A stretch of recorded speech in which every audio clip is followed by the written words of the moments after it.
10 വർഷത്തെ LDF ഭരണത്തിന് ശേഷം എങ്ങനെയെങ്കിലും അധികാരം തിരിച്ചു പിടിക്കുമെന്ന പിടിവാശിയിലാണ് UDF.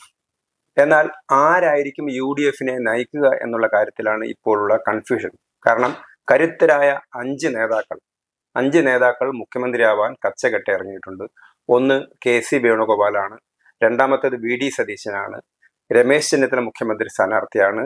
അതേപോലെ തന്നെ മുൻ KPCC പ്രസിഡന്റ് K സുധാകരൻ, മുൻ KPCC പ്രസിഡന്റ് K മുരളീധരൻ, ഈ ആളുകളൊക്കെ തന്നെ സർവ്വതാ യോഗ്യരാണ്, തങ്ങളും മത്സരരംഗത്തുണ്ട് എന്നവർ പരസ്യമായി പ്രഖ്യാപിച്ചില്ലെങ്കിലും അവരെല്ലാവരും മത്സരരംഗത്തുണ്ട്. മുമ്പൊക്കെ കോൺഗ്രസിനകത്ത് ഗ്രൂപ്പ് ഉണ്ടെങ്കിലും അവർ നേതൃരംഗത്തേക്ക് ഒരാളെ പരസ്യമായി പറഞ്ഞില്ലെങ്കിൽ പോലും എല്ലാവർക്കും മനസ്സിലാവുന്ന ഭാഷയിലുണ്ടായിരുന്നു. അടിയന്തരാവസ്ഥ കഴിഞ്ഞ സമയത്ത് കരുണാകരൻ തന്നെ മുഖ്യമന്ത്രിയാവുമെന്ന് എല്ലാവർക്കും അറിയാമായിരുന്നു. കരുണാകരൻ രാജിവെച്ചതിന് ശേഷമാണ് ആന്റണി വരുന്നത്.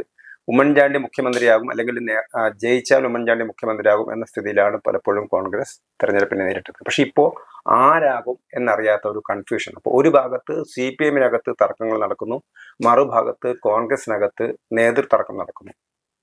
കോൺഗ്രസിനകത്തുള്ള നേതൃതർക്കത്തെക്കുറിച്ചാണ് നമ്മളോട് രാഷ്ട്രീയ നിരീക്ഷകനും കേരള സർവകലാശാലയുടെ മുൻ പ്രോ വൈസ് ചാൻസലറുമായ ഡോക്ടർ ജയപ്രസാദ് സംസാരിക്കുന്നത്. നമസ്കാരം. ഇതുവരെ CPM-ലെ ആഭ്യന്തര തർക്കങ്ങളായിരുന്നു കേരള രാഷ്ട്രീയത്തിൽ ചർച്ചയായിരുന്നത്. ഇപ്പോഴിതാ K സുധാകരന് മത്സരിക്കാൻ അനുവാദം കൊടുത്തിരിക്കുന്നു ഹൈക്കമാൻഡ്. MP-മാരെ ആരും മത്സരിക്കേണ്ട എന്നാണ് പറഞ്ഞിരുന്നെങ്കിലും സുധാകരനും അനുവാദം കൊടുത്തു, അതേപോലെ തന്നെ അടൂർ പ്രകാശനും. അപ്പം കോൺഗ്രസിൽ ഇപ്പോൾ ഏതാണ്ട് 5 പേർ മുഖ്യമന്ത്രി സ്ഥാനാർത്ഥിയായിട്ട് റെഡിയായിട്ട് നിൽക്കുന്നുണ്ട്. എന്തായിരിക്കും കോൺഗ്രസ് ജയിച്ചാലുള്ള അവസ്ഥ?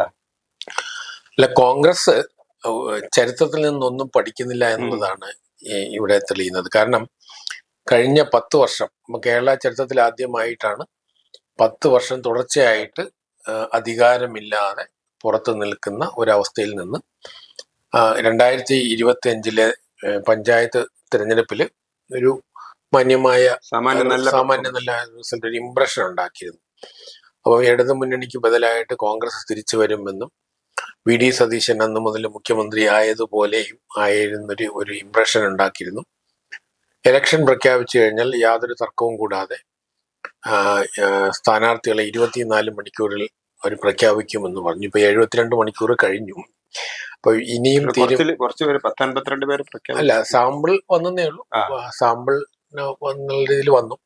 പക്ഷെ ഒരു മുഖ്യ പ്രതിപക്ഷമായിട്ട് നിൽക്കുകയും കഴിഞ്ഞ 10 വർഷത്തെ ദുർഭരണത്തിന്റെയും അഴിമതിയുടെയും അല്ലെങ്കിൽ ആ തരത്തിൽ നിറഞ്ഞു നിൽക്കുന്ന ഭരണകൂടത്തിനെതിരായി സുശക്തമായി വരേണ്ട ഒരു കോൺഗ്രസ് നയിക്കുന്ന പ്രതിപക്ഷം യഥാർത്ഥത്തിൽ ഇങ്ങനെയല്ലല്ലോ വരേണ്ടിയിരുന്നത്. കാരണം ഈ തരത്തിൽ പോരാടിക്കൊണ്ട്, കാരണം കോൺഗ്രസിന്റെ ചരിത്രം നമ്മൾ പരിശോധിച്ചു കഴിഞ്ഞാൽ തെരഞ്ഞെടുപ്പിൽ കേരളത്തിലെ എല്ലാ കാലത്തും വിശേഷിച്ചും 70-കൾ മുതൽ തന്നെ 2 ഗ്രൂപ്പാണ് ഉണ്ടായിരുന്നത്, ആന്റണി ഗ്രൂപ്പ്.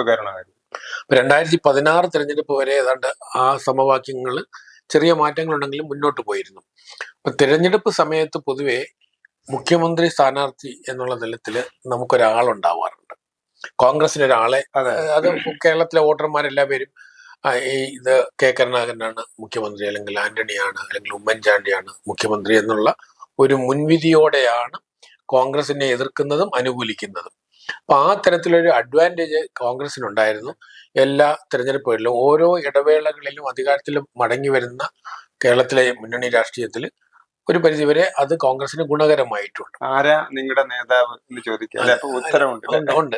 മാത്രമല്ല, അത് അണികൾക്ക് ഒരു കണക്കിന് വോട്ടേഴ്സിനെ സമാനം. ഞാൻ അണികളിൽ ഉദ്ദേശിച്ചത് സാധാരണ ജനങ്ങളുടെ മുമ്പിൽ പ്രസന്റ് ചെയ്യാണ്. കാരണം അത് ഈ പാർലമെന്ററി വ്യവസ്ഥ തുടങ്ങിയ ബ്രിട്ടനിലും ഈ പാർലമെന്ററി പ്രധാനമന്ത്രിയുടെ ഗവൺമെന്റ് എന്നാണ് അതിനെ പറയാം, പാർലമെന്ററി സിസ്റ്റത്തെ, അല്ലെങ്കിൽ നമുക്ക് സ്റ്റേറ്റിൽ മുഖ്യമന്ത്രി. അതായത് അമേരിക്കൻ പ്രസിഡന്റ് പോലെ തന്നെ ബ്രിട്ടീഷ് പാർലമെന്ററി വ്യവസ്ഥ നമ്മൾ സ്വീകരിച്ചു. ബ്രിട്ടീഷ് പാർലമെന്ററി വ്യവസ്ഥയുടെ അടിസ്ഥാന സ്വഭാവമാണ് ഒരു നേതാവ് ഉണ്ടാവും. Prime minister keystone of the cabinet arch എന്നൊക്കെ പറയുന്ന ആ തരത്തിൽ പറയുന്നതുണ്ട്. അപ്പം കേരളത്തിൽ അതുകൊണ്ട് കോൺഗ്രസിന്റെ ഒരു നേതാവ് അത് AI ഗ്രൂപ്പിന്റെ വിഭജിച്ച് നിൽക്കുന്ന കാലഘട്ടത്തിൽ പോലും ഇലക്ഷൻ ടൈമിൽ ഒരു നേതാവ് സമൂഹത്തിന്റെ മുന്നിലുണ്ടാവും. ആന്റണി അന്ന് ആദ്യമൊക്കെ സംഘടനാ തലത്തിലാണ് ഉണ്ടായത്. അതെ, അല്ല, സമൂഹത്തിലുണ്ടായിരുന്നു. അപ്പൊ അതുകൊണ്ട് ഇത് അതിൽ നിന്നും വ്യത്യാസമായി. ഇവിടെ നമ്മൾ എടുത്തു പറയേണ്ട കാര്യം, സാധാരണ 5 വർഷത്തെ ഇടവേളയിലാണ് ഇത് സംഭവിക്കുന്നത്. ഇത് 10 വർഷമായിട്ട് പ്രതിപക്ഷത്തിൽ നിൽക്കുകയാണ്. അപ്പൊ ഇത്രയും ദുർബലമായ ഒരവസ്ഥയിൽ ദേശീയ തലത്തിലും അധികാരത്തിന് പുറത്താണ്. 2014 ശേഷം 2 ലോക്സഭാ തെരഞ്ഞെടുപ്പുകളിൽ പ്രതിപക്ഷ സ്ഥാനം പോലും ലഭിക്കാതെയാണ് കോൺഗ്രസ് നിലകൊണ്ടത്. അപ്പൊ ഇന്ന് ഇന്ത്യയിൽ ഏതാണ്ട് 3 സംസ്ഥാനങ്ങളിലേക്ക് കോൺഗ്രസ്, ഹിമാചൽ പ്രദേശ്, കർണാടക, ഈ 3 സംസ്ഥാനങ്ങളിലേക്ക് ചുരുങ്ങിയ ഒരു സാഹചര്യമുണ്ട്. അപ്പൊ ഈ സാഹചര്യത്തിൽ പോലും കോൺഗ്രസിന് ഒറ്റക്കെട്ടായി നിൽക്കാൻ കഴിയുന്നില്ല. കാരണം ഒരു ഫൈറ്റിൽ നിങ്ങൾ പോകുമ്പോൾ അത് തെരഞ്ഞെടുപ്പ് യുദ്ധമാണെങ്കിലും അല്ലാത്ത യുദ്ധമാണെങ്കിലും ഒരു ലീഡർ ഉണ്ടാവണം. അപ്പൊ ഇത് ലീഡർ ഇല്ലാതെയാണ് ഇത് ജനകീയ പോരാട്ടമാണ്. പക്ഷെ മുന്നിൽ നിൽക്കുന്ന ആരാണെന്നറിയില്ല. ഇപ്പോ കേരളത്തിൽ ആരാണ് മുഖ്യമന്ത്രി സ്ഥാനാർത്ഥി എന്ന് പറഞ്ഞാൽ നമ്മൾ പരവൂർ ഭാഗത്ത് പോകുമ്പോൾ വി ഡി സതീശനായിരിക്കും, കണ്ണൂരിൽ സുധാകരനായിരിക്കാം, ആലപ്പുഴയിൽ വരുമ്പോഴത്തേക്കും അത് ചെന്നിത്തലയായിരിക്കും, ഇനിയിപ്പോൾ വട്ടിയൂർക്കാവിൽ വേറൊരു എമർജിംഗ് മുഖ്യമന്ത്രി ഉണ്ടാകും. അപ്പൊ ഈ തരത്തിൽ നമ്മുടെ കോൺഗ്രസ്, നമ്മളൊരു രാഷ്ട്രീയ നിരീക്ഷകരെ സംബന്ധിച്ചിടത്തോളം വളരെ ഒരു പരിതാപകരമായ ഒരു അവസ്ഥയിലേക്കാണ് തെരഞ്ഞെടുപ്പിനെ അഭിമുഖീകരിക്കാൻ പോകുന്നത്. മറ്റൊന്ന്, ഈ തെരഞ്ഞെടുപ്പിൽ ആകെ 23 ദിവസമാണ് ഇലക്ഷൻ കമ്മീഷൻ നമുക്ക് നൽകിയത്. അതായത് രാഷ്ട്രീയ പാർട്ടികൾ ഏറ്റവും കുറഞ്ഞ ദിവസങ്ങളാണ്. ലോക്സഭാ തെരഞ്ഞെടുപ്പ് ഏതാണ്ട് അങ്ങനെ. പക്ഷെ അതല്ല, ലോക്സഭാ തെരഞ്ഞെടുപ്പിൽ ആദ്യത്തെ ഇതില് ഉണ്ടല്ലോ, മത്സരിക്കുന്ന അവസരത്തിൽ കേരളം വരണോണ്ടാണ് അങ്ങനെ വരുന്നത്. ചില സമയത്ത് നമ്മൾ 2ാം പകുതിയിലും 3ാമത്തേതിലൊക്കെ വന്നാല് അപ്പൊ കേരളത്തിൽ മിക്കവാറും ആദ്യത്തെ റൗണ്ടിൽ വരും. അപ്പം ഈ തെരഞ്ഞെടുപ്പിൽ നമുക്ക് ആകെ 23 ദിവസമാണുള്ളത്. ഈ 23 ദിവസത്തിൽ 3 ദിവസം കഴിഞ്ഞു, ഇനി 20 ദിവസമാണുള്ളത്. അതായത് ഈ പലരും പുതിയ സ്ഥാനാർത്ഥികളാണ്, യുവജന നേതാക്കളായിരിക്കാം, പുതിയ സ്ഥാനാർത്ഥികളായിരിക്കാം, ജനങ്ങളുടെ ഇടയിൽ ഇതുവരെ അവതരിപ്പിച്ചിട്ടില്ല. ഇപ്പൊ നിലവിലുള്ള MLA-മാരെ സംബന്ധിച്ച് വലിയ വിഷയം വരുന്നില്ല. അവർ ആൾറെഡി ഒരു മണ്ഡലത്തെ റെപ്രസെന്റ് ചെയ്യുന്നുണ്ട്. പക്ഷേ കോൺഗ്രസിന് അറിയാലോ, കഴിഞ്ഞ തെരഞ്ഞെടുപ്പിൽ അവർക്ക് കിട്ടിയത് വെറും 20 സീറ്റാണ്. അപ്പം അതുകൊണ്ട് അതിലൊരു 1-2 MLA-മാർ ഇത്തവണ മത്സരിക്കുന്നില്ല. അപ്പൊ മറ്റുള്ളവര് അവരുടെ മണ്ഡലത്തിൽ പരിചയപ്പെടുത്തേണ്ടതുണ്ട്. ഇപ്പം പല മണ്ഡലങ്ങളും ഇപ്പൊ ഇന്നലെ തന്നെ പ്രഖ്യാപിച്ച ലിസ്റ്റിൽ ഇപ്പൊ രമ്യ ഹരിദാസ് തിരുവനന്തപുരത്തേക്ക് വരികയാണ്. അപ്പൊ അവരുടെ നാടിൽ നിന്ന് മാറിയിട്ട് തെക്കൻ ഭാഗങ്ങൾ, അവര് കോഴിക്കോട്ടുകാരിയാണ്, അവര് ആലത്തൂർ പോയി മത്സരിച്ചു, അവിടെ നിന്ന് തിരുവനന്തപുരത്തേക്ക് വരികയാണ്. അപ്പൊ തിരുവനന്തപുരത്ത് തന്നെ അവർക്കെതിരായ സംഘടനയ്ക്കകത്ത് പ്രതിഷേധമുണ്ട്. അപ്പൊ ഇതിനെല്ലാം അതിജീവിക്കേണ്ടതുണ്ട്. അപ്പൊ ഈ വരുന്ന 19-20 ദിവസത്തിനുള്ളിൽ നമ്മൾ 20 ദിവസം നമ്മൾ തിരഞ്ഞെടുപ്പ് സ്റ്റാൻഡ്, ഈ പ്രാദേശികമായ വിയോജിപ്പുകളെ അതിജീവിച്ചിട്ടാണ് പല സ്ഥാനാർത്ഥികളും ഒരു മണ്ഡലത്തിലേക്ക് വരുന്നത്. അപ്പൊ നിലവിലുള്ള 10-18 MLA-മാർ ഒഴിച്ചു കഴിഞ്ഞാൽ അവർക്കൊക്കെ മണ്ഡലം സുപരിചിതമാകണമെന്നില്ല പലർക്കും. അപ്പൊ പലരും ഇന്ന് അനിശ്ചിതത്വത്തിലാണ്. ഇന്ന് വൈകുന്നേരം ഡൽഹിയിൽ നിന്ന് ഫൈനൽ ലിസ്റ്റ് വരും. കാരണം 90-ലധികം സീറ്റ് മത്സരിക്കുന്ന ഒരു പാർട്ടിയാണ്. അപ്പൊ 1ാമത്തെ ഗഡു വന്നുള്ളത് ഒരു ഇന്നലെ വന്നത് ഒരു ആശ്വാസകരമാണ്. അപ്പൊ അത് ഒരു ഭാഗത്ത് നിൽക്കണം. മറ്റൊന്ന്, കേരളത്തില് കോൺഗ്രസ് നയിക്കുന്ന പ്രതിപക്ഷത്തിന്റെ ഏറ്റവും വലിയ പ്രശ്നം ഈ തെരഞ്ഞെടുപ്പ് അവർ നേരിടാൻ പോകുന്നത്, കഴിഞ്ഞ 10 വർഷമായിട്ട് കേന്ദ്രത്തിൽ BJP ഭരണകൂടത്തിനെതിരായ അന്ധമായ ഒരു കോൺഗ്രസ് വിരോധം ഒരു ഭാഗത്ത് നിൽക്കുമ്പോൾ തന്നെ കേരളത്തിലെ കോൺഗ്രസ് എല്ലാ അവസരത്തിലും CPM-നോടൊപ്പം നിൽക്കുന്ന, അല്ലെങ്കിൽ കേരളത്തിലൊരു പലപ്പോഴും നമുക്ക് പ്രതിപക്ഷം ഏതാണ് എന്ന് തിരിച്ചറിയാൻ കഴിയില്ല. കേരളത്തിന്റെ ചരിത്രത്തിൽ നിയമസഭ, ഈ കഴിഞ്ഞ നിയമസഭയിൽ തന്നെ 6 ഐകകണ്ഠേന പ്രമേയങ്ങൾ പാസ്സാക്കി, ഇടതുപക്ഷവും വലതുപക്ഷവും ഒന്നിച്ചു ചേർന്നുണ്ട്. ആ തരത്തിൽ ഇടതുപക്ഷത്തിന്റെ ആശയപരമായ എല്ലാ പോരാട്ടത്തിലും കോൺഗ്രസ് ഉണ്ട്. ഇപ്പം അഖിലേന്ത്യാ പൊതുപണിമുടക്കാണ് നടന്നത് ലാസ്റ്റില്, അതിലും കോൺഗ്രസ് അവർ പങ്കെടുക്കേണ്ടത്. അപ്പൊ ആ തരത്തിൽ കേരളത്തിൽ കോൺഗ്രസ് എന്ന് പറയുന്ന ഒരു വ്യത്യസ്തമായ രാഷ്ട്രീയ മുന്നണി എന്നുള്ള നിലയിൽ പോലും അവർക്ക് അവതരിപ്പിക്കാൻ കഴിയുന്നില്ല. അതായത് ഇടതുപക്ഷത്തിന്റെ ചിറകിൽ നിന്നുകൊണ്ടാണ് അവര് ദേശീയ തലത്തിൽ അല്ലെങ്കിൽ കേരളത്തിൽ അവര് സ്റ്റാൻഡ് പല കാലങ്ങളിൽ. അപ്പൊ ആ തരത്തിലുള്ള ഒരു വീക്ക്നെസ്സും ഉണ്ട്. അല്ല, നേരത്തെ തന്നെ നമ്മുടെ നരസിംഹറാവുവിന്റെ ലിബറലൈസേഷൻ നയങ്ങളൊക്കെ വരുന്ന സമയത്ത് വയലാർ രവിയെ പോലത്തെയുള്ള കേരളത്തിലെ കോൺഗ്രസ് നേതാക്കൾ ദേശീയ നിലപാടിന് വിരുദ്ധമായിട്ട് കേരളത്തിലെ CPM പറയുന്ന പോലത്തെ ഒരു നിലപാടാണ് സ്വീകരിച്ചിരുന്നത്. അവർക്ക് അതിന്റെ ഒരു കേരള CPM-ന്റെ ഒരു ഇൻഫ്ലുവൻസ് പലപ്പോഴും അല്ല, കേരളത്തിൽ എല്ലാ കാലത്തും അത് AK ആന്റണിയുടെ കാലം മുതൽ കേരളത്തിലൊരു സെപ്പറേറ്റ് എൻറ്റിറ്റി ഒരു നില കീപ്പ് ചെയ്തിരുന്നു. അപ്പം കേന്ദ്രത്തെ സംബന്ധിച്ചിടത്തോളം ഇപ്പോഴത്തെ നമ്മൾ നേരിടുന്ന കോൺഗ്രസിന്റെ ഏറ്റവും വലിയ പ്രശ്നം, രാഹുൽ ഗാന്ധിയുടെ നേതൃത്വം കോൺഗ്രസിന്റെ അതിന്റെ അധപതനത്തിന്റെ അങ്ങേറ്റത്തേക്ക് കൊണ്ടുപോകുന്നതിന് തെളിവാണ് വിവിധ സംസ്ഥാനങ്ങളിലെ കോൺഗ്രസ് ഘടകങ്ങളിൽ ഉണ്ടാകുന്ന അതൃപ്തി. അത് വർദ്ധിക്കുകയല്ലാതെ ഒന്നുപോലും റിസോൾവ് ചെയ്യാൻ രാഹുൽ ഗാന്ധി കഴിഞ്ഞിട്ടില്ല. അല്ല, ഇപ്പൊ തന്നെ ഒന്നുകിൽ അവർക്ക് നേരത്തെ പറയാമായിരുന്നു, MP-മാർ മത്സരിക്കേണ്ട എന്നൊരു തീരുമാനം പുറത്തു പറയേണ്ട കാര്യം ഉണ്ടായിരുന്നില്ല. എന്നിട്ട് സമ്മർദ്ദം ഉണ്ടാകുന്ന സമയത്തും ഇല്ല, ഞങ്ങൾ വഴങ്ങുന്നില്ല എന്ന് പറഞ്ഞു. അവസാന നിമിഷം വഴങ്ങുകയാണ് ചെയ്യുന്നത്. അവസാന രണ്ടു തരത്തിലുണ്ട്. നമ്മുടെ നേതൃത്വം ദുർബലമാണ് എന്നുള്ളതിന്റെ ഒരു തെളിവല്ലേ? അല്ല, അത് അതാ ഞാൻ പറഞ്ഞത്, നമ്മുടെ അവരുടെ ഒരു പൊളിറ്റിക്കൽ മാനേജ്മെന്റിന്റെ പരാജയമാണ്. വേറൊരു രസകരമായ കാര്യം എന്ന് വെച്ചാൽ, സാധാരണ നമ്മൾ പരീക്ഷയ്ക്ക് വേണ്ടി പഠിക്കുന്ന കുട്ടികൾ ഈ പരീക്ഷ ഡിക്ലെയർ ചെയ്ത് ഹോൾ ടിക്കറ്റ് വിതരണം ചെയ്തതിനു ശേഷം പഠിക്കുന്ന ആൾക്കാരുണ്ട്. ചിലരങ്ങനെയല്ല, നേരത്തെ പഠിക്കും. അപ്പൊ വിദ്യാഭ്യാസത്തോട് മമതയുള്ള കുട്ടികൾ ആ വർഷം തുടങ്ങുമ്പോൾ തന്നെ, അധ്യയന വർഷം തുടങ്ങുമ്പോൾ തന്നെ പഠിച്ചു തുടങ്ങും. അല്ലാതെ ഉഴപ്പി നടക്കുന്നവരാണ് പരീക്ഷാ ഡേറ്റ് പ്രഖ്യാപിച്ച് ഹാൾ ടിക്കറ്റ് കയ്യിൽ വാങ്ങിയതിനു ശേഷം പഠിക്കാൻ തുടങ്ങുന്നവരുണ്ട്. ഇപ്പൊ കോൺഗ്രസ് ഈ തെരഞ്ഞെടുപ്പിൽ പഠിക്കുന്നത് അങ്ങനെയാണ്. പരീക്ഷയ്ക്ക് വേണ്ടി പഠിക്കുന്നത് പരീക്ഷ ഡേറ്റ് പ്രഖ്യാപിച്ചതിന് ശേഷമാണ് കോൺഗ്രസ് പഠിക്കാൻ തുടങ്ങുന്നത്. ഈ 10 വർഷം പ്രതിപക്ഷത്ത് നിന്നിട്ട് അവർക്ക് എന്തുകൊണ്ടൊരു കോൺസെൻസസിൽ എത്താൻ കഴിഞ്ഞില്ല? അവർക്ക് അത് മാത്രമല്ല, 2024 മിന്നുന്ന വിജയമാണ് അവർക്ക് ലോക്സഭയിൽ കേരളത്തിൽ കിട്ടുന്നത്. പഞ്ചായത്തിൽ അവർക്ക് ന്യൂനപക്ഷ കേന്ദ്രീകരണ മേഖലകളിലാണ് മെജോറിറ്റി കിട്ടിയെങ്കിൽ പോലും ഒരു അഡ്വാൻറ്റേജ് ഉണ്ടായിരുന്നു ഈ മീഡിയ തലത്തിൽ. അപ്പൊ അത് നിലനിർത്തിക്കൊണ്ട് തന്നെ അപ്പൊ ഇവരൊരു ശിബിരമൊക്കെ നടത്തിയിരുന്നു, അവരുടെ ഈ കോൺക്ലേവ്. അപ്പൊ അതിലേക്ക് തന്നെ അവർക്കൊരു പൊതുവെ ഇപ്പൊ 100% കോൺസെൻസസ് എത്തില്ലെങ്കിൽ പോലും പാർട്ടിക്ക് വളരെയധികം സമയമുണ്ടായിരുന്നു. അപ്പൊ ഇന്നലെ കോൺഗ്രസ് പാർട്ടിയുടെ വി ഡി സതീശൻ പറഞ്ഞ ഒരു ആരോപണം, ഇലക്ഷൻ കമ്മീഷനും CPM-ഉം BJP-യും തമ്മിൽ ഒത്തുകളിച്ചു എന്നുള്ളതാണ്. അതായത് CPM-ഉം BJP-യും സ്ഥാനാർത്ഥികളെ റെഡിയാക്കി നിർത്തുകയും ഞങ്ങൾക്ക് റെഡിയാക്കാൻ അവസരം കിട്ടിയില്ല. കാരണം ഇലക്ഷൻ ഡിക്ലെയർ ചെയ്യുന്ന ഡേറ്റ് ഇൻഡയറക്റ്റ് ആയിട്ട് ഇവരറിഞ്ഞിരുന്നതാണ്. പക്ഷെ ഞാൻ ഉൾപ്പെടെ ഒരുമാതിരി രാഷ്ട്രീയം ശ്രദ്ധിക്കുന്നവരൊക്കെ മനസ്സിലാക്കിയതാണ്, ഈ തെരഞ്ഞെടുപ്പ് ഈ സമയത്ത് തന്നെ പ്രഖ്യാപിക്കുമെന്ന്.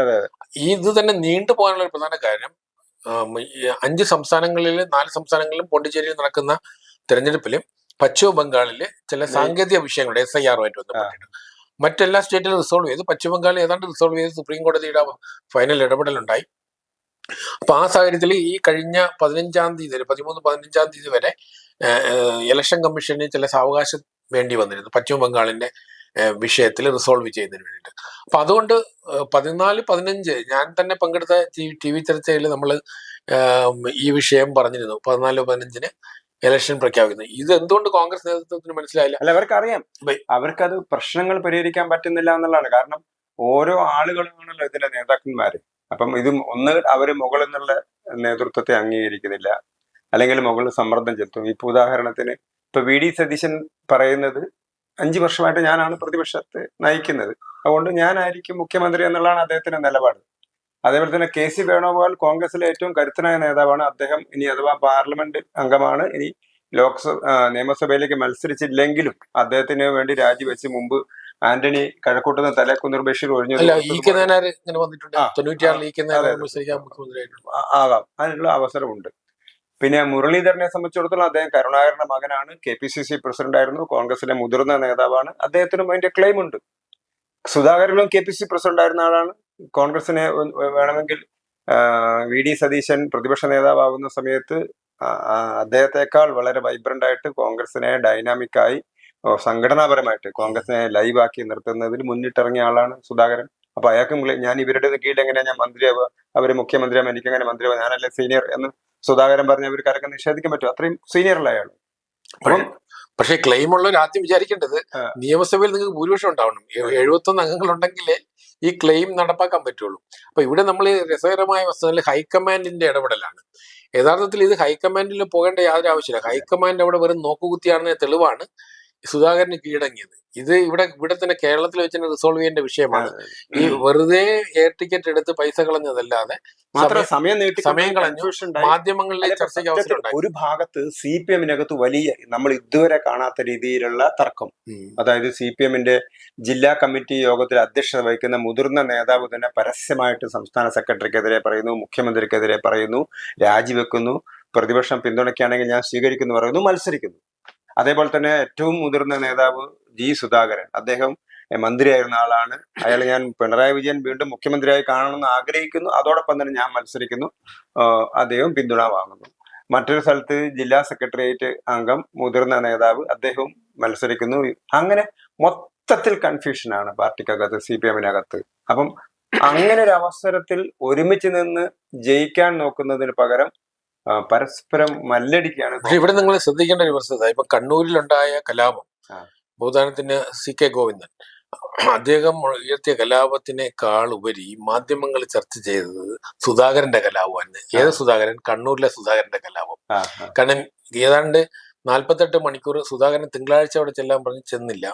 അപ്പം കഴിഞ്ഞ ഞായറാഴ്ച മുതൽ സുധാകരന്റെ കേന്ദ്രീകരിച്ചിട്ടായിരുന്നു കൂടുതൽ ഫോക്കസ് വന്നത്. അപ്പം പക്ഷെ കേരളത്തിലെ പൊളിറ്റിക്സ് എനിക്ക് തോന്നുന്നു എല്ലാ പാർട്ടികളിലും ഒരു ചെറിയൊരു മാറ്റം. മുമ്പൊന്നും ഈ ആയാറാം ഗയാറാം എന്നൊക്കെ നമ്മുടെ ഹരിയാനയിലൊക്കെ പറയാറുള്ളത് പോലെ കേരളത്തിൽ അത്ര ഉണ്ടായിരുന്നില്ല. ആളുകൾ പാർട്ടിയൊക്കെ മാറുന്നുണ്ടെങ്കിലും ഇപ്പൊ ഉദാഹരണത്തിന് CC മുകുന്ദൻ CPIയുടെ MLA നേരെ തന്നെ BJPയിലേക്ക് പോകുന്നു. അങ്ങനെ ആളുകൾ അങ്ങോട്ട് ഇപ്പൊ സുധാകരനെ കുറിച്ച് പറഞ്ഞിരുന്നത് സുധാകരൻ സീറ്റ് കിട്ടിയില്ല അല്ലെങ്കിൽ BJPയുടെ പിന്തുണയിൽ മത്സരിക്കുന്നൊക്കെ പറഞ്ഞു. അപ്പൊ അങ്ങനെ ഒരു സ്ഥിതിയിലേക്ക് കോൺഗ്രസ് മാത്രമല്ല കേരളത്തിലെ മൊത്തം പൊളിറ്റിക്സ്. അല്ല, അതാണ് കേരളത്തിലെ രണ്ട് മുന്നണികളും BJPയുടെ പരിസരത്തുള്ള രണ്ടല്ല ഒന്നാണെന്നുള്ള തെളിവാണ്. അതായത് ഇപ്പൊ സാധാരണ വോട്ടർ, കൊട്ടാരക്കരയിലെ വോട്ടർ വിചാരിക്കുകയാണ് ഐഷ പോറ്റി ഇടതു മുന്നണിയാണോ വലതു മുന്നണിയാണോ എന്നുള്ള വിഷയം വരുന്നുണ്ട്. അപ്പോ CC മുകുന്ദൻ ഇവിടെ നാട്ടികയില് അദ്ദേഹം നിലവിൽ MLA ആണ്, 5 വർഷമായിട്ടുള്ള. അപ്പൊ CC മുകുന്ദൻ ഏത് മുന്നണിയിലാണ്? അപ്പം BJP മുന്നണിയിലാണ്. അപ്പൊ നിലവിലുള്ള MLA ആണ് അദ്ദേഹം മത്സരിക്കുന്നത്. അല്ലെങ്കിൽ സുധാകരൻ, ഇവിടുത്തെ സുധാകരൻ, നമ്മുടെ ആലപ്പുഴയിലെ സുധാകരന്റെ വിഷയം, ശശിയുടെ വിഷയം, അതുപോലെ രാജേന്ദ്രൻ, നമ്മളിപ്പം ഇടുക്കിയിലെ ദേവികുളത്തെ MLA അവിടെ വർഷങ്ങളായിട്ട് പതിറ്റാണ്ടുകളായിട്ട് അറിയപ്പെടുന്ന ഇടുക്കിയിലെ CPMന്റെ ഒരു മുഖമാണ്. രണ്ട് പേരാണ് നമ്മൾ കൂടുതലും കേൾക്കുന്നത്. ഒന്ന് ഈ രാജേന്ദ്രനും അതുപോലെ ആശാനും. അപ്പൊ ആ തരത്തില് അവിടെ ഒരു ഭാഗം നടക്കുന്നു. അപ്പൊ ഈ തരത്തില് കേരളത്തിന്റെ അങ്ങോളം ഇങ്ങോളം ഇടതുപക്ഷത്തിനുണ്ടായ ക്ഷീണം മാധ്യമ ചർച്ച, ഞാൻ ഇന്നലെ മുതൽ നമ്മൾ ശ്രദ്ധിക്കേണ്ടായി. ഇന്നലത്തെ എല്ലാ ചാനൽ ചർച്ചകളുടെയും പ്രധാന കേന്ദ്രീകരണം കണ്ണൂരിലോ CPMന്റെ അകത്തുള്ള സംഘർഷമോ അല്ലായിരുന്നു, മറിച്ച് കോൺഗ്രസിനകത്തും സുധാകരൻ സ്വീകരിക്കുന്ന നിലപാടുമാണ്. കാരണം സുധാകരൻ കേന്ദ്ര നേതൃത്വത്തിന് വഴങ്ങാതെ, ആർക്കും കീഴടങ്ങാതെ, ഫോണിൽ പോലും അവൈലബിൾ ആകാതെ ഡൽഹിയിൽ തപസിരിക്കുന്നു എന്നുള്ള തരത്തിലേക്ക് ന്യൂസ് വന്നു. അപ്പം ഈ കഴിഞ്ഞ ദിവസം അദ്ദേഹം എയർപോർട്ടിൽ നിന്ന് ഇറങ്ങുമ്പോഴും ചാനൽ ചർച്ചയിൽ അവർ ഏത് ഗേറ്റ്, അദ്ദേഹം 3-4 ഗേറ്റ് മാറിയിട്ടാണ് പുറത്തേക്ക് ഇറങ്ങിയെന്ന് പറഞ്ഞു. കാരണം ഈ പത്രക്കാരെ അയാൾ വിടാതിരിക്കാൻ, പത്രക്കാരിൽ നിന്ന് രക്ഷപ്പെടാൻ വേണ്ടിയിട്ട് ഗേറ്റ് അദ്ദേഹം മാറി ഡൽഹി എയർപോർട്ടിൽ നിന്ന് ഇറങ്ങുമ്പോഴും. അപ്പൊ ആ തരത്തില് മാധ്യമ ശ്രദ്ധ മുഴുവനും അതിലേക്ക് വരികയും യഥാർത്ഥ ശബരിമലയിലെ വിഷയവും കേരളത്തിലെ വികസന മുരടിപ്പും നമ്മുടെ യുവാക്കൾ തൊഴിൽ തേടി കേരളം വിട്ട് പുറത്തേക്ക് പോകുന്ന വിഷയങ്ങള്, അഴിമതി, ദുർഭരണം, ഏറ്റവും കാര്യക്ഷമമല്ലാത്ത മന്ത്രിമാര് തന്നെ വീണ്ടും മത്സരിക്കാൻ വരുന്നത്, ഇങ്ങനെ തുടങ്ങിയിട്ടുള്ള ഒരുപാട് വിഷയങ്ങളുണ്ട്. ആ വിഷയങ്ങളൊന്നും ഇപ്പൊ ചർച്ച ചെയ്യാതെ ആയിരിക്കണം. അപ്പൊ തെരഞ്ഞെടുപ്പിന്റെ ഏറ്റവും ക്രൂഷ്യൽ ആയിട്ടുള്ള പീരീഡിൽ നമ്മുടെ മാധ്യമങ്ങളുടെ ശ്രദ്ധ എന്ന് പറയുന്നത് ഈ ഇടത് വലത് മുന്നണികളിൽ, വിശേഷിച്ച് CPMന്റെയും കോൺഗ്രസിന്റെയും അകത്തുള്ള വിഴുപ്പലക്കലും ഗ്രൂപ്പ് തർക്കങ്ങളും, അതുപോലെ അത് ഒരു പരിധിവരെ ഒരു അടവ് നയം കൂടെയാണെന്ന് തോന്നുന്നത്. കാരണം ഈ യഥാർത്ഥ വിഷയങ്ങളിൽ നിന്ന് ജനങ്ങൾ മാറുകയും, ഇപ്പൊ 2016 നമ്മൾ സ്ത്രീ വിഷയമായിരുന്നു.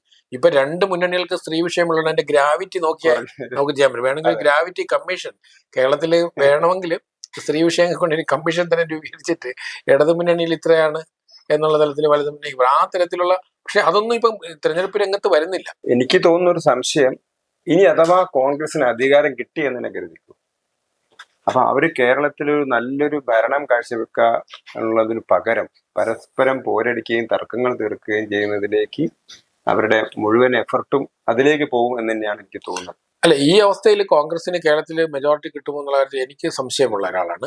കാരണം കണക്കുകൾ നമ്മൾ നോക്കുമ്പോഴും കോൺഗ്രസിന് സാധ്യത വളരെ കുറവാണ്. ന്യൂനപക്ഷ മേഖലയ്ക്ക് പുറത്ത് കോൺഗ്രസിന് കാര്യമായിട്ട് മേൽക്കോ, വിശേഷിച്ചും തിരുവനന്തപുരം, കൊല്ലം, ആലപ്പുഴ ജില്ലകളിൽ, തൃശ്ശൂർ ജില്ലകളിലൊക്കെ കോൺഗ്രസിന് കുറച്ചുകൂടെ ബെറ്റർ പെർഫോമൻസ് വന്നില്ലെങ്കിൽ കോൺഗ്രസിന് വരാൻ സാധ്യത വളരെ കുറവാണ്. രണ്ടാമത്, അഥവാ നേരിയ ഭൂരിപക്ഷം അവർക്ക് കിട്ടിയാൽ പോലും മുഖ്യമന്ത്രി ആരാകും എന്നുള്ളതാണ്.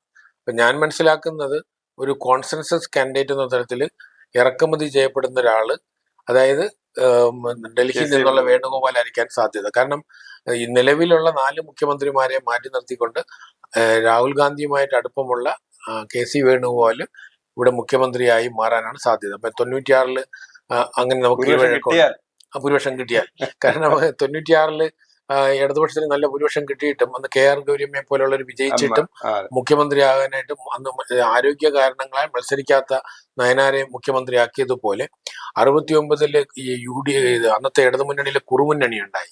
അങ്ങനെ കോൺഗ്രസിന്റെ പിന്തുണയോടെ 69-ല് CPIയുടെ മുഖ്യമന്ത്രി, അന്ന് അച്യുതമേനോൻ MLA അല്ലായിരുന്നു, MP ആയിരുന്നു. അപ്പൊ അച്യുതമേനോനെ മുഖ്യമന്ത്രിയാക്കിക്കൊണ്ട് പിന്നീട് കൊട്ടാരക്കരയിൽ നിന്ന് അദ്ദേഹം ഉപതെരഞ്ഞെടുപ്പിലൂടെ MLA ആകുകയാണ് ചെയ്തത്. അപ്പൊ കേരളത്തിൽ ആ തരത്തില് അതിൽ AK ആന്റണി 77-ല് കരുണാകരൻ അന്ന് രാജൻ കേസിൽ ഹൈക്കോടതിയുടെ വിമർശനത്തിന്റെ ഭാഗമായി രാജിവെക്കുകയും 28 ദിവസം കഴിഞ്ഞ് മുഖ്യമന്ത്രി അല്ലാതെയും ചെയ്യുമ്പോഴത്തേക്കും അന്ന് മത്സരിക്കാത്ത AK ആന്റണിയെ മുഖ്യമന്ത്രിയാക്കുകയും ചെയ്തു. അപ്പം കേരളത്തിൽ ആ തരത്തിൽ ഒരു വലിയ നീണ്ട ചരിത്രമാണ്. അപ്പൊ അതുകൊണ്ട് KC വേണുഗോപാൽ മുഖ്യമന്ത്രി ആകുന്നതിൽ ഒരു തെറ്റുമില്ല. കാരണം കോൺഗ്രസിനും ഇടതിനും വലതിനും ഈ ഒരു ചരിത്രമുള്ളതാണ്. മത്സരിക്കാത്തവരെ മുഖ്യമന്ത്രിയാക്കിയ ചരിത്രമുള്ളത് കൊണ്ട് ഞാൻ മനസ്സിലാക്കുന്നത് ഈ ഗ്രൂപ്പുകളെ തമ്മിൽ അടുപ്പിച്ചുകൊണ്ട് മാത്രമല്ല ജാതിമത സമവാക്യങ്ങളൊക്കെ വെച്ചിട്ട് ഇത് ചെയ്യുകയും മുസ്ലിം ലീഗിന് കംഫർട്ടബിൾ ആയിട്ടുള്ള ആള് KC വേണുഗോപാലായിട്ട് മാറുകയും ചെയ്യാനാണ് സാധ്യത. ഇന്നത്തെ കോൺഗ്രസിനകത്തുള്ള ഉൾപ്പോര് മുന്നോട്ട് പോകുകയാണെങ്കിൽ കേരളത്തിലെ മുഖ്യമന്ത്രി ശ്രീ KC വേണുഗോപാൽ തന്നെ ആയിരിക്കും. അല്ല, എനിക്ക് തോന്നുന്നത് CPM ഉണ്ടായിരിക്കുന്ന ആഭ്യന്തര സംഘർഷം ഇതുവരെ അവർ കണ്ടിട്ടില്ലാത്ത വലിയ പ്രതിസന്ധി, ആ പ്രതിസന്ധിയിൽ നിന്ന് മുതലെടുക്കാൻ കഴിയാത്ത കോൺഗ്രസ്, അല്ലെങ്കിൽ അതിനെ ഉപയോഗപ്പെടുത്താൻ കഴിയാത്ത കോൺഗ്രസ് തമ്മിലടിച്ച് ഒരുപക്ഷെ അവർക്ക് കിട്ടുമായിരുന്ന ഒരവസരം അവർ കളഞ്ഞു കുളിക്കും എന്നാണ് എനിക്ക് തോന്നുന്നത്.